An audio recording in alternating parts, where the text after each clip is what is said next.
La musique country a connu un regain de popularité dans les dernières années en Amérique du Nord. Le Québec n'y échappe pas. On voit même des artistes pop lancer des albums country. Mais il y en a une pour qui ça a toujours été le centre de sa vie. Ça doit aider quand on vient de Saint-Tite. Je m'entretiens avec l'autrice, compositrice, interprète Cindy Bédard.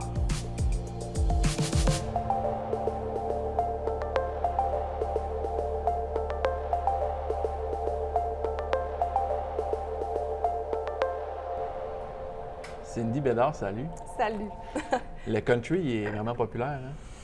C'est fou, mais là, tout le monde aime le country. Exact. Raphaël, c'est ça qui se passe. Moi, c'était ma prédiction, ça fait longtemps. Ah oui, hein? Ouais. Est-ce que tu le sens, ça, dans les salles, dans les tournées, que le country, pour une raison ou une autre, là, actuellement, Ouais. est extrêmement populaire? On le sent partout.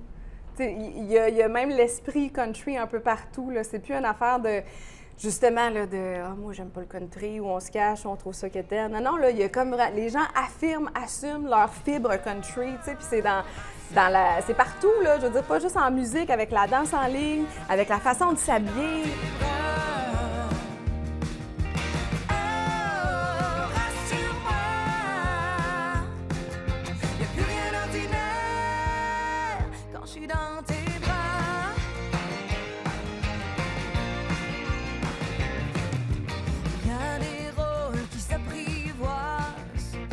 Les gens ont vraiment tombé en amour avec le style de vie, la culture country. C'est beau. Et 2025, c'est une grosse année pour toi dans Ouais. cette vague-là de country, hein? Oui, on a eu l'année 2025 pour nous autres. Ça a comme brassé parce que l'album est sorti en septembre 2024. Puis après, l'été, ça a été... c'est la première fois que je vivais ça, là, sérieusement. C'est quand même la première partie des Salles Barbes. On a fait quelques-unes, puis tu sais, je pense qu'il y a un choix. Attends, c'était où? La Saint-Jean-Baptiste, on était... écoute, il y avait tellement de monde, il y avait 30 000 personnes, tu sais. Moi, j'avais jamais vécu ça de ma vie, là. Parce que tu étais habitué d'être dans ce groupe-là. Tu étais dans l'industrie depuis 2014, ton premier album. Premier album. Donc, dans ce groupe-là qui a traversé le désert un peu, c'est-à-dire que vous étiez plus marginal, Ouais. c'était plus... des fois, tu disais que c'était quétaine. Et là, de voir que ça a explosé. Ça a comme explosé. Puis, tu sais, mettons, quand j'ai commencé en 2014, là, je me souviens, mon premier gala country, c'était à Saint-Quentin, au Nouveau-Brunswick. Puis, je me souviens, il y avait une table avec, tu sais, les Darèches, là. Tu sais, c'était sacré, c'était quasiment comme aller à l'église, là, dans le sens où... C'est une la église, clique, party, là, mais ouais, la clique, du country du les Québec. Darèches, il y avait Martel, Patrick Normand, René Martel, je veux dire Patrick Normand. Puis il était là, tu sais, puis c'était très... tu devais un petit peu avoir comme le... Tu sais, je t'accepte. Bienvenue dans notre gang country. L'approbation de Paul Darèche. Genre, un peu, tu sais. Paul Darèche a été important pour toi, je crois. Ben, c'est mon papa musical. Ah oui? Oui, c'est mon Jésus country. C'est ça que je dis en show. Comment ça?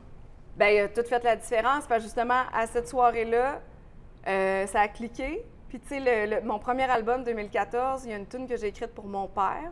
Je fais ma loc. Puis, j'avais dit à Éloi Pinchot, qui est dans les Salles Barbes, tu sais, tout est dans tout, dans le country. Oui, absolument. Le petit monde du country. Mais c'est un vrai beau petit monde. Puis, tu sais, j'avais dit, voyons donc, ça serait fou que Paul vienne chanter ça avec moi, parce que, tu sais, mon père, camionneur, c'est quand j'étais petite, lui, il faisait jouer du Paul Darèche dans son truck. Puis je disais, hey, t'imagines, tu sais. Puis il dit, on va l'appeler. Puis Paul, il avait dit, ah, ouais, la petite Bédard, là, qui était au Gala Country. Ben oui, ben smart, je vais y aller. Je dis, mais ça se peut pas, tu sais. Pas plus compliqué que ça. Là. Il est arrivé avec son gros café chez Éloi Pinchot. Puis, ah ouais, on la chante-tu, cette toune-là, tu sais. C'était magnifique. Puis à partir de là, j'ai fait toutes les tournées, quasiment en tout cas, avec Paul Darèche comme choriste, guitariste. Je l'ai suivi dans à peu près partout au Québec, au Canada. Tu sais, ça a été vraiment ça qui a changé toute ma carrière. C'est pour ça que j'ai continué dans... C'est là qu'il t'a accepté dans... Ah là, ouais, j'ai comme eu le baptême, officiel, ouais. Et on traverse les années, tu en es à ton 4e album. Ouais. 2023, 2024, 2025, le country explose. Là, on voit des artistes pop aux États-Unis, même au Québec. Marie-Mé qui va lancer un album country. Oui, j'ai su ça. S'en venir dans le country. Ouais. Pourquoi? J'ose espérer qu'ils aiment ça pour vrai, là, parce que le country a quelque chose à offrir de vraiment particulier.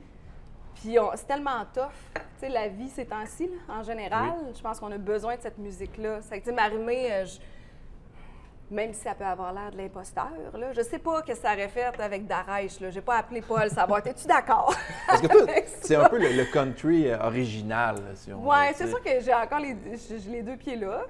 Tu sais, le côté roots, là, pas western, parce que je suis arrivée après ça, mais le country plus traditionnel, pareil. La musique du vrai monde. C'est beau, j'aime ça. Ben oui, C'est un petit peu ça qui... c'est ça qui compte pour moi. Le country égale à ça. Et la nouvelle façon de faire du country, est-ce que tu embarques là-dedans? C'est un petit peu... On parle de new country. Ouais, le néo-country, le new country. Moi, là, tu sais, là, c'est pas mon affaire. c'est pas mon... J'irai pas là. Non. Vous me verrez pas avec ça. Après, ça sonne bien, tu sais, ils sont bons, c'est hot, là. Puis ça marche. C'est trippant parce que je trouve que cette musique-là, tu sais, peu importe là, le style dans le country, les valeurs sont les mêmes. Puis je trouve C'est quoi les valeurs du country? ben justement, tu parlais de la solidarité. Tu sais, je pense qu'on a ce besoin-là de se ramener à quelque chose de nous autres, là, ensemble, tu sais, de triper, ça qu'il y a moins l'artifice, là, idéalement. Ben la famille, tu sais, d'emmener ses enfants en tournée, que le chum soit là, de faire ça festif ensemble, tu sais, c'est pas une affaire individuelle, d'avoir les mêmes musiciens, tu sais, depuis, moi, ça fait 10 ans, c'est pas mal la même gang. Je pense que ça fait partie de nos valeurs, puis dans les textes, là, c'est sûr, de parler d'histoire du monde, du vrai monde, du quotidien, de la poésie du quotidien. Tu sais, les petites affaires que c'est banal, mais finalement, c'est ça qui est important. Et dans les paroles, il y a une place pour Saint-Tite dans tes chansons que j'ai écoutées. On en reparle après la pause de ta jeunesse et comment tu t'es rendu au country. Est-ce que le festival a joué un rôle?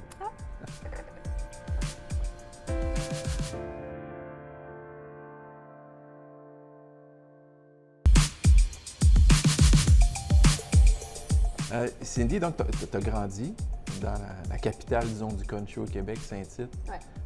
Tu chantes depuis que tu es enfant. Tu étais un petit peu la Céline de Saint-Tite. Ah! Ben, écoute, pauvre Saint-Tite, ouais, il y a comme un prix de Tu consolation. étais comme assez là. jeune. Ouais. Là. Mais oui, puis tu sais, les gens de Saint-Tite, c'est fou à quel point ils ont eu une influence sur ma vie, parce que, tu sais, moi, je savais pas, mais tout petite, je chantais dans le choral de l'église. Après ça, tu sais, je faisais mes petits spectacles, genre, à côté de l'église, il y a un casse-croûte, là, puis en haut... Oui, il y a le cheval, la oui, fontaine. le cheval, bon. Juste en haut, il y avait un stage, puis il y avait des shows, là, tu sais, puis je suis retombée sur une cassette de ça, puis voyons, tout le monde était là, on aurait dit, là, tu sais, la ville au complète.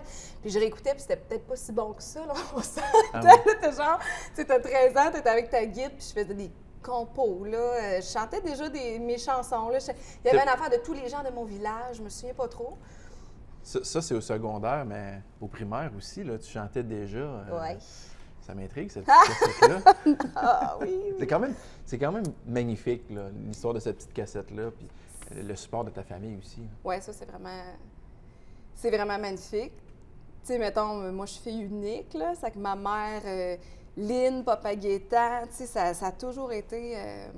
ils ont toujours été là depuis, c'est ça, depuis, là, je suis tout petite. Puis ma mère, avec la cassette, j'avais enregistré ça. Tu sais, au début, j'étais vraiment une chanteuse. C'est que j'écrivais pas mes tunes. Je tripais autant. T'avais quel âge là, sur cette pochette-là? 11 ans. 80. Peut-être plus jeune que ça. Non, j'étais plus jeune. 3e année, genre. Wow. C'est petit, là. Tu sais. Puis c'est ma mère qui avait pris la photo avec son ami dans le champ à côté de chez nous pour faire la pochette de ma première cassette. J'avais aussi des CD. C'était la grosse affaire. Ma mère allait porter ça genre à la tabagie de Saint-Tite, à la pharmacie, dans tous les petits commerces, là. Puis là, les gens vendaient mes cassettes. C'est drôle, là. Les gens allaient faire leur épicerie et disaient « Ah, je vais acheter une petite cassette de Cindy. » De la petite Cindy. C'est que ma mère, c'était comme ma gérante. Ça ne s'est pas arrêté juste avec la petite cassette, parce qu'il y a eu des concours aussi. Ah oui. Bien oui, je tripais sur faire les concours amateurs. Fait que ça, c'est... Tu sais, là, c'était avant, il n'y avait pas de Star Academy, machin. Des petites compétitions. Et mais j'aimais tellement ça. Ouais. Fait, je me souviens, à Saint-Tite, il y avait plein de monde. Je pense que c'était à Country Tech. Puis là, tu as des tables à pique-nique. Puis les gens, tu sais, ça dansait. Puis c'était vraiment la fête. Puis là, tout petite, là, je me suis dit, c'est ça que je veux faire. Je veux faire, tu sais, comme Faulkner dirait, là, je veux faire danser le monde. C'est ça qui t'a mené à Décibel. Ah oui. Ouais. Décibel, c'était mon premier show de télé. C'était un concours. Puis j'avais envoyé ça. Et puis, tu sais, moi, j'étais comme la petite fille de Saint-Tite, là. Je vais aller chanter à Montréal. quand ma prof de chant me dit ça, je dis, on va pas aller à Montréal, c'est ben trop loin, tu sais. C'est qu'on a pris son char, on est allé à Montréal, puis là, j'ai rencontré Nathalie Simard. Pour moi, ça, c'est déjà, là, je veux dire, ça aurait pu s'arrêter, c'était comme pas possible. Notre prochaine chanteuse nous offre Ce soir on danse à Nazilène. Accueillons à Décibel Cindy Bédard.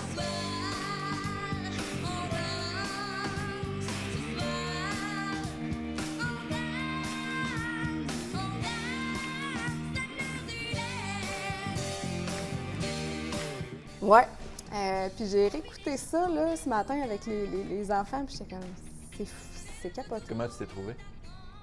Ben pas si bonne, mais charmante. Tu sais, mais c'est juste, je me suis trouvée, par exemple, vraiment, je voyais mon sourire, là, je voyais à quel point j'aimais ça. Ouais. Puis je dansais.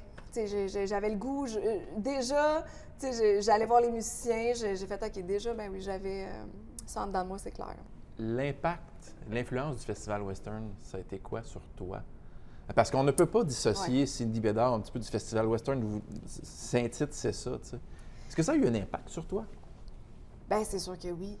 Puis encore aujourd'hui, là, c'est comme... c'est drôle, là. C'est vraiment... Tu sais, il y en a, tu leur parles de Noël, là, puis ils sont comme... Oh! Moi, tu me parles du Festival Western, là, puis tu sais, c'est relié à des souvenirs tellement marquants. De mettre mes perches, tu sais, les perches de bois, là. Ouais. Les décorations, les têtes de cheval.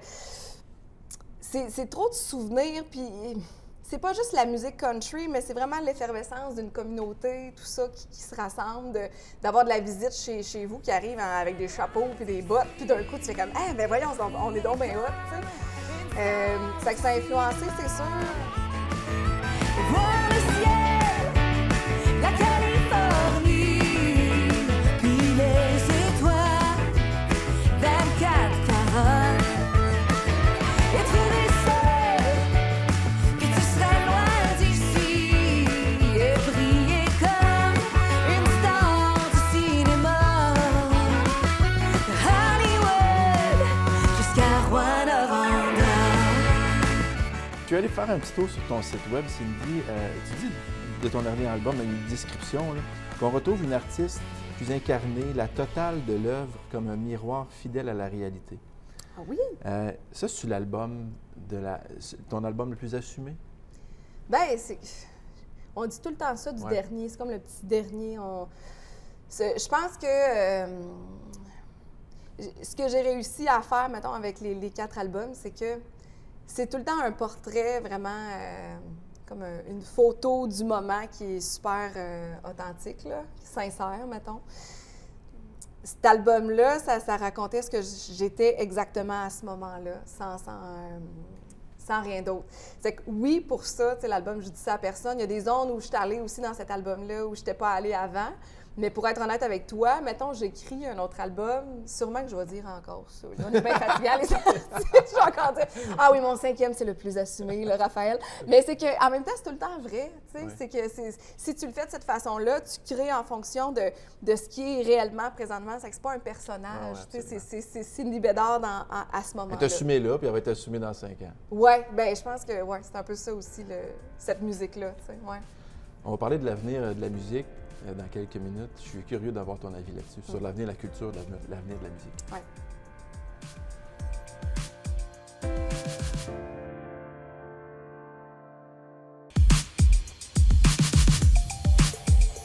Cindy, tu roules ta bosse depuis quand même plus de 10 ans dans l'industrie. Est-ce qu'on peut vivre en chantant du country francophone au Québec? Ça, c'est une vraie question, puis c'est le fun. Je pense que ces temps-ci, on en parle de plus en plus, là. Bon, le francophone, la musique au Québec, est-ce qu'on peut en vivre peu importe le style? C'est vraiment tough. Tu sais, c'est la vérité, là. Je pense qu'un artiste aujourd'hui doit être super débrouillard, faire plein de choses, avoir plein de passion, se diversifier. Parce que au Québec, le marché des artistes, il y a les droits d'auteur. Dans le country, on est quand même chanceux, là. Il y a des stations de radio Sirius qui font jouer mes chansons. Des Ça stations fait dédiées au country. dédiées au country francophone. Ouais. Ça que là, tu comprends que c'est vraiment plus petit. C'est qu'on a un petit peu notre filon. Moi, mes tunes jouent sur Sirius franco partout aux États-Unis, partout. Des fois, j'ai des affaires en Afrique. Tu sais, il y a des, comme, pour vrai, il y a comme des pays, tu dis, ah, mes tunes jouent là, c'est bien Une fou. vedette en Afrique. Oui, peut-être, en tout cas. Mais ça fait en sorte que moi, j'ai des droits d'auteur qui arrivent à chaque mois, qui font du sens, OK? Je peux gagner donc ma vie parce que je suis une auteure, compositrice, interprète. Un peu, gagner ma vie, pas à 100 %. Il y a les shows qui sont surtout l'été, mais les shows, là, la réalité, c'est que dépendamment si tu es avec des musiciens, tout ça, tu sais, je pense que c'est un peu, la musique, c'est un peu comme la vie aujourd'hui de notre société, c'est que c'est un peu du tout ou pas en tout, tu sais. Ah oui? Il y a de moins en moins de classes moyennes dans notre société, là. Ça, Ouais. c'est dramatique. Mais dans la musique aussi, j'ai l'impression de plus en plus, c'est qu'il va y avoir les gros noms, les headliners des festivals qui vont être capables d'aller chercher des 30 000 de cachets et plus, là, tu sais, dépendamment. Ouais, là, des 50 000 et 100 000 internationales. Bon, ça peut vraiment péter les scores. Des gros groupes québécois, des gros... Il y en a quelques-uns. Il y en a quelques-uns, mais quelques-uns, là, je pense qu'on peut les compter. Tu sais, il n'y en a pas tant que ça. Ouais. La classe moyenne, c'est quand j'ai commencé en 2014, c'est qu'il y avait des artistes qui t'es pas là, mais non plus, tu sais, tu fais ton petit chemin dans le milieu. Tu réussis à bien vivre. Puis, Exactement, ce que j'ai fait, là, un bon bout. Mais là, aujourd'hui, c'est vraiment, il y a plus d'écart. C'est que c'est vraiment plus difficile, si tu n'as pas celle qui a la grosse étoile, là, de faire, de gagner ta vie, tu sais. Puis là, c'est différent aussi parce que, mettons, on vieillit, là, je suis maman, tu as d'autres obligations, c'est différent que, tu sais, dans la vingtaine. C'est super tough aussi au Québec parce que, ben moins de subventions, faut... tu sais, puis c'est une réalité, là, moi, je te dis ça, puis des fois... Ce milieu-là, c'est qu'il faut tout le temps avoir l'air plus. Oui. Les gens n'osent pas trop en parler. Mais les gens ne le voient pas, là, monsieur, madame, Non, tout le monde, ben que non, finalement, les artistes ne font pas beaucoup d'argent. Bien, il est sorti, tu sais, il y a plein de choses là, à aller lire là-dessus, là, mais salaire moyen, 18 000 et moins, tu sais, en moyenne. Des artistes comme Stéphanie Boulay qui sort dans les médias justement pour dire « moi, je retourne à l'école ». Des artistes avec qui je parle qui disent « OK, mais parlons-en parce que c'est important ». Ça fait pas en sorte, par contre, que tu es moins un artiste, là. Tu sais, ça enlève rien. Je veux dire, je pense qu'on continue toujours à être des créateurs, mais il faut vraiment être capable de varier notre art, tu sais, de le voir d'une façon différente un petit peu, d'être des entrepreneurs artistiques aussi. Ah oui? Ben oui, t'as pas le choix. Puis c'est une autre façon. Je pense que le milieu a énormément changé, on le sait. Puis il faut s'adapter. Les maisons de disques s'adaptent, les agents s'adaptent, mais les artistes aussi, on doit absolument s'adapter, là. C'est moi où il y a eu un avant-pandémie puis un après-pandémie pour les artistes. Oui. Ça se peut-tu? Ah oui, c'est encore ça. Bien, moi, avant la pandémie, je gagnais ma vie avec la musique à 100 %.